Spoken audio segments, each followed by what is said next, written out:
Bayangkan sebuah keluarga di pedesaan Austria ratusan tahun lalu, nama mereka sering berubah-ubah. Hitler, Hitler, Hitler. Tidak ada yang benar-benar yakin mana yang asli.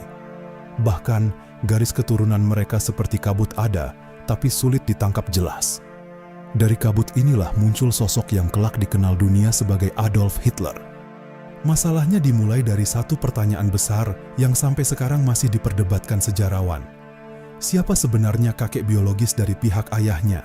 Ayah Adolf, Alois, bahkan lahir dengan nama Schicklgruber sebelum akhirnya berganti menjadi Hitler. Perubahan nama ini bukan sekadar administrasi, ini bagian dari teka-teki keluarga yang rumit. Ada dugaan perubahan itu dipengaruhi oleh konflik identitas, pengakuan hukum, dan bahkan keputusan keluarga yang dilakukan jauh setelah orang-orang kunci dalam garis keturunan itu meninggal. Lalu semakin dalam kita masuk, semakin rumit ceritanya.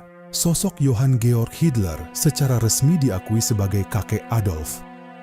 Tapi secara biologis, tidak ada yang benar-benar bisa memastikan.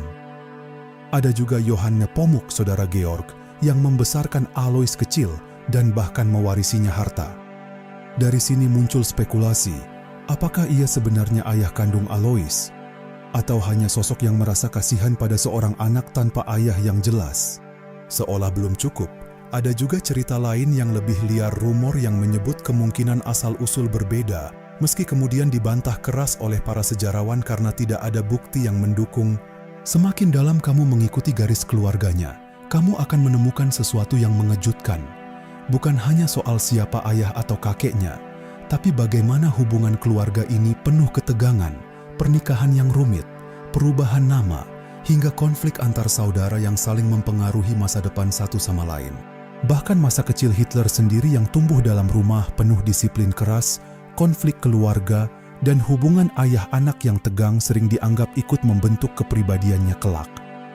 Tapi di sisi lain, ada juga hubungan hangat dengan ibunya yang sangat ia sayangi. Dan di titik ini, cerita berubah jadi semakin gelap dari sejarah keluarga biasa menjadi rangkaian peristiwa yang terus bersambung hingga perang dunia, politik ekstrim, dan tragedi besar dunia. Tapi pertanyaannya sekarang, kalau satu saja detail dalam silsilah itu berubah, apakah sejarah dunia juga akan ikut berbeda? Atau justru, sejarah memang selalu lahir dari rangkaian kebetulan yang tidak pernah kita pahami sepenuhnya? Kamu sendiri percaya nggak kalau asal-usul keluarga bisa memengaruhi jalan hidup seseorang sampai sejauh itu?